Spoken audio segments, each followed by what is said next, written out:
My name's Daniel Connell. For the last 10 years I've been developing low-tech alternative infrastructure, basically things that people can make themselves from recycled readily available materials, which takes care of their basic human needs. This is mostly to do with energy, water and sanitation, food, that sort of thing. I'm at a place called Vaidara Labs in the hills of Barcelona, working with a group called Coact to develop a pico hydro turbine. So a very small scale, but very low cost and portable means of producing electricity from water. Basically right there. So the whole project has been open source, making things more accessible. Theoretically, anybody anywhere can make this stuff and get access to these resources. There's a bit of optimization is going to start rapidly paying off. So we're going to try again with two different approaches. A basic computer fan. Plan B.5 is this impeller design, which we're going to now 3D print.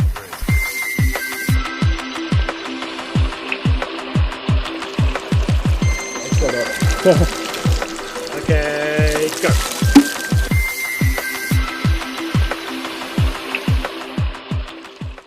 This is the phase 3 turbine. It's similar to the previous ones that we tested. I am going to flip it around direction wise though, so that the water is going to come in from here. So this will be on, so we're going to move it to further down the canal with about like a 2.2 meter drop instead of the 0.9 meter drop, which should give like 3.5 times as much power overall. So the water's going to come up here, go through here across the top of the weir and then vertically down. This is going to be horizontal, and then the water's going to come up this way and turn the fan in that direction, and then pipe's going to plug in here, that in the floor. Other than that, it's basically the same. So we're going with the unreinforced PCU fan because it did the best revs. The 3D printed impeller did a good job. In terms, it did more torque with less revs. I want more revs with less torque. I don't want less torque, but I want more revs because that means more voltage, which means less transmission losses and stuff. Sorry. Don't worry. Tell you what then. Well, water and some level of toxic waste. Water from the Anoya River. Yeah? Yeah. Wow! Loco! Vamos! Holy shit! Yeah. So fast!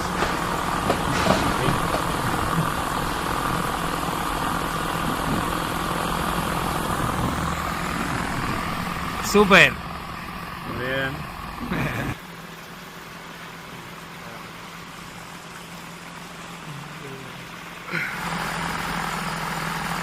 There we go.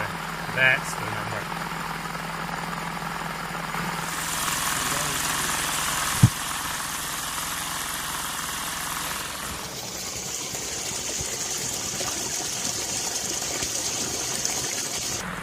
So, if we can get 10 amps off this hoverboard wheel, which it should be rated to, times 55 volts, if there's enough power in the full system, that means we could, without melting or damage anything, getting about 500 watts off the system quite easily. If there's enough water flow, but there should be, because like the full system power of this is about 1.2, 1.3 kilowatts. So even if we're only going at like 40% efficiency overall, which is hopefully more, that's still like 500 watts right there. So that times 24 hours a day is 12 kilowatt hours, which is enough to run about 2/3 of a Western suburban home. Everything here cost about €40. So like what we've got here in terms of water availability is quite good. We've got this like long vertical drop, we've got like a really solid water supply here. Most situations aren't going to have something quite this good. This is a good situation, but it's also a lot of power. So in other sort of like in places where you've got like little streams that come down a couple of meters on an angle, this will do a lot less power, but it'll still do useful amounts of power. Especially if you're camping, make a little portable version. Especially if you're living in the developing world, the global south, then this, I mean, what's coming out of this right now will power like, I don't know, like half a dozen homes in like a developing country easily,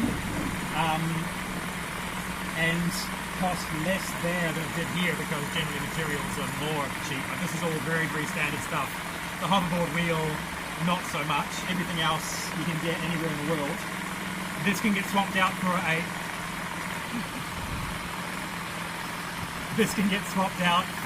motorbike alternator or something similar to that, which is available anywhere in the world and will do fairly similar amounts of power and voltage per rev.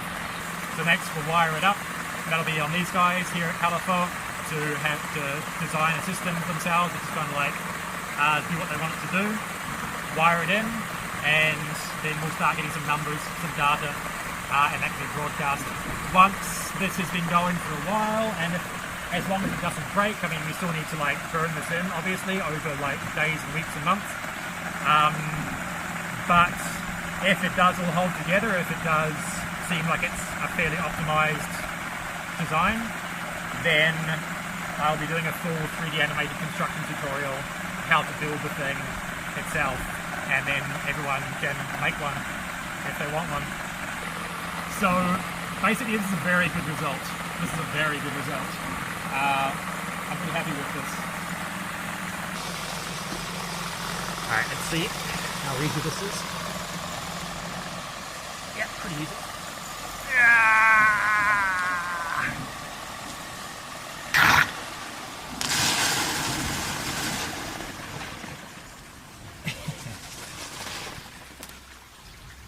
There she goes.